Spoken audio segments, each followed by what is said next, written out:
Welcome to WW2 Insights. Today, we're diving into a fascinating account from World War II, where the tide of naval warfare dramatically shifted thanks to American shipbuilding prowess. Oh, awesome. So we're talking about how the German U-boat commanders realized they were fighting a losing battle against American production, right? Exactly.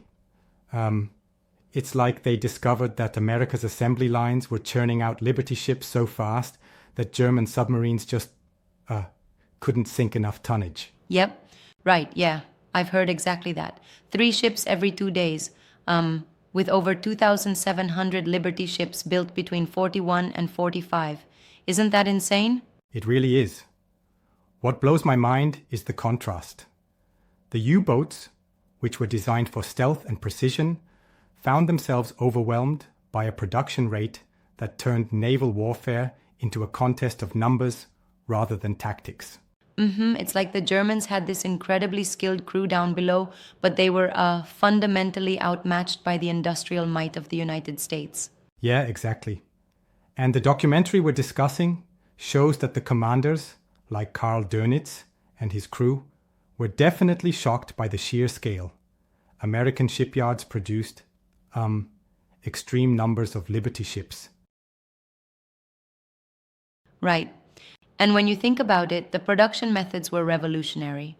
I mean, the Liberty ships went from being handcrafted to being built almost like conveyor belt products, didn't they? Absolutely. It's like, well, imagine upgrading from a bicycle to a high-speed train. It changed everything. The American production techniques, spearheaded by industrialists like Henry Kaiser, transformed shipbuilding from a slow artisanal process to mass manufacturing at an unprecedented scale. That makes a lot of sense. The Germans could sink a few ships here and there, but when you're up against a system that builds 3 ships every 2 days, it's just, well, not enough. Exactly. And the psychological impact on the U-boat crews was profound.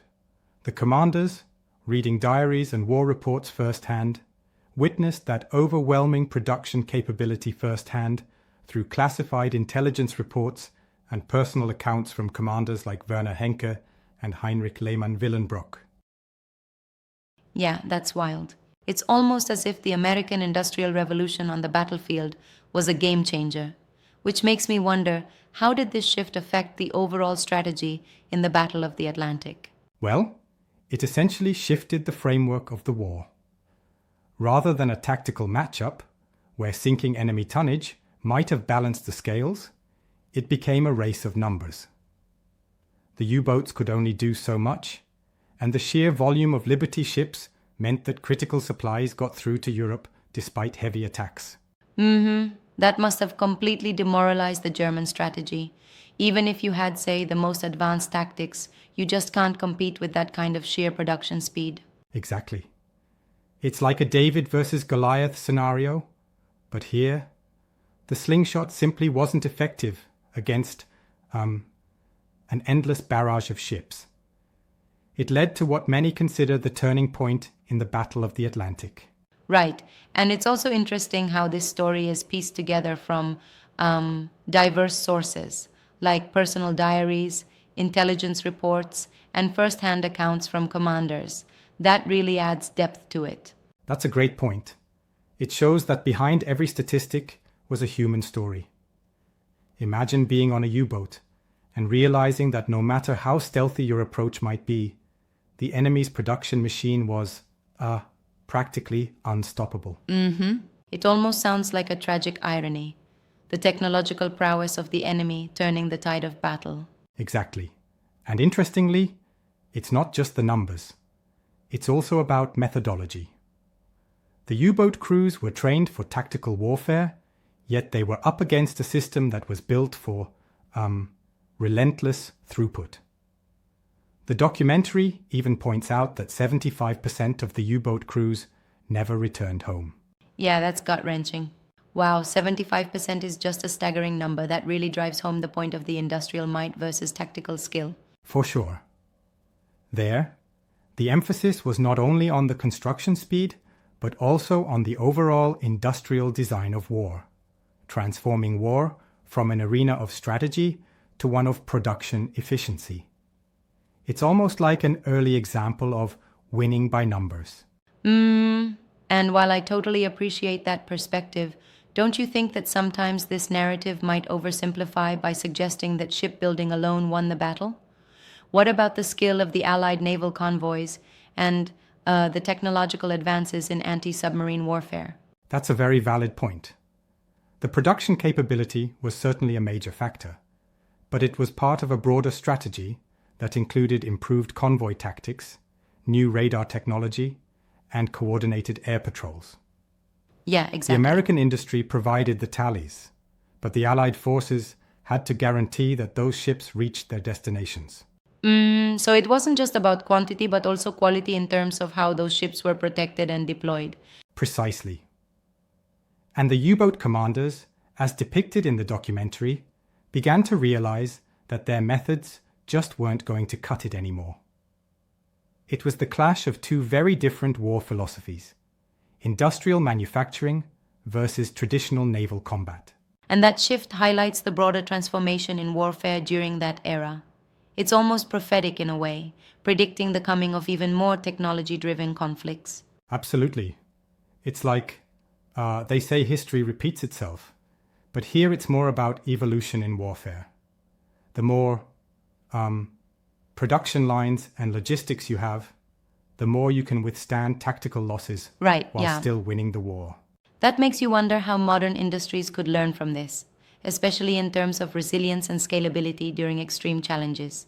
True.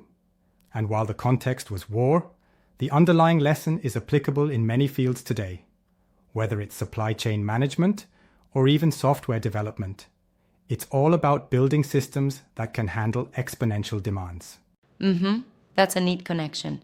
It really puts the evolution of production and logistics into perspective. Yup. And speaking of evolution, the documentary also highlights the stark contrast in production methods, almost like a leap from a craftsman's workshop to a full-blown industrial assembly line. It's fascinating how that leap changed how wars were fought. Absolutely, for sure. And I bet listeners find it compelling to see that while the U-boats were technologically advanced in their own way, they simply couldn't match an industrial powerhouse. Right on. It was a sobering realization for the German commanders, as if they had to accept that their best efforts, though resourceful, were being overwhelmed by an industrial juggernaut. And that, in turn, reshaped the entire strategic landscape of the war. It's a powerful reminder of how innovation and production capacity can redefine a conflict. Exactly. And it's also a tribute to the resilience and creativity of, well, the American workforce and leadership. They, against all odds, turned a daunting challenge into a remarkable advantage. It really underscores that sometimes the most decisive victories are won, not just on the battlefield, but in the factories and shipyards back home. Yes, indeed. It's a lesson in how logistics and industrial might can tip the scales in seemingly impossible situations. And while tactical genius is important, the sheer numbers can sometimes be the ultimate game changer. Certainly, yeah. Now, looking back, it seems like this battle was a turning point that, well, redefined the metrics for success in modern warfare. Would you agree? Absolutely. It's ironic, really. Like, the very factors that empower a war machine could, in the end, prove to be its undoing if the opponent has an unstoppable production engine. Right. It really does make you appreciate the multidimensional nature of wartime strategy. From tactical decisions to industrial capabilities, every element played a crucial role. Spot on. And that's what makes this account so compelling. It's not just a story of numbers, but also of human ingenuity, resilience, and the unexpected twists of history. Agreed. It's a reminder that the outcome of war isn't decided by one factor alone. It's a blend of strategy, technology, and, well, sometimes just sheer hard work at the factory level. Exactly. And for those listening, it's a vivid depiction of how the Industrial Revolution, in wartime contexts, fundamentally reshaped history, and why sometimes the pen, the blueprint, and the assembly line can be mightier than the sword. Thanks for breaking that down. It's been super engaging, And it's fascinating to see how these historical moments continue to resonate today. For sure. Thanks for the great questions and enthusiasm. Till next time, keep digging into history. There's always more under the surface.